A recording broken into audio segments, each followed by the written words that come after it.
বিহার নির্বাচন বয়কটের ঘোষণা তেজস্বী যাদবের।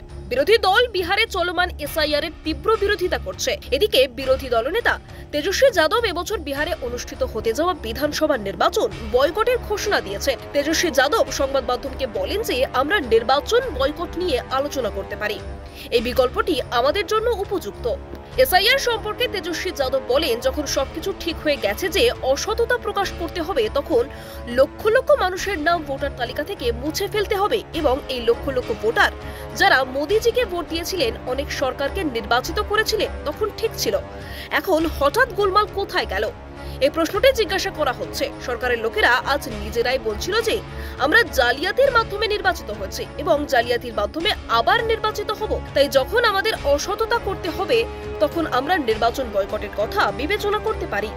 এক প্রশ্নের জবাবে আরজেডি নেতা বলেন যে আমরা সকল দলের মানুষের সাথে কথা বলবো। জনগণ যখন ভোট দেয় না, তখন গণতন্ত্রের অর্থ কি? তিনি বলেন, আপনারা যদি চণ্ডীগড়ের মতো কাজ করেন তাহলে এর অর্থ কি হবে? তাই আমরা এটিকে গুরুত্ব সহকারে নিতে পারি এবং নির্বাচন বয়কটের বিষয়ে আলোচনা করতে পারি, এই বিকল্পটি আমাদের জন্য উপযুক্ত। এসআইআর সম্পর্কে তিনি আরো বলেন, সুপ্রিম কোর্ট আধার সম্পর্কে পরামর্শ দিয়েছে। বিজয় কুমার চৌধুরী কেন এটির সম্পর্কে কথা বলেননি? কারণ নির্বাচন কমিশনকে লুকিয়ে রাখতে হবে, বাঁচাতে হবে জড়িত লোক আছে। 1 আগস্টের পর থেকে এই লোকেরা আসল খেলা খেলবে। এই মুহূর্তে এই লোকেরা নিজেরাই স্বাক্ষর করছে এবং ফর্ম আপলোড করছে। আমরা এটির উপর নজর রাখছি। আপনি দেখছিলেন কলকাতা দর্পণ।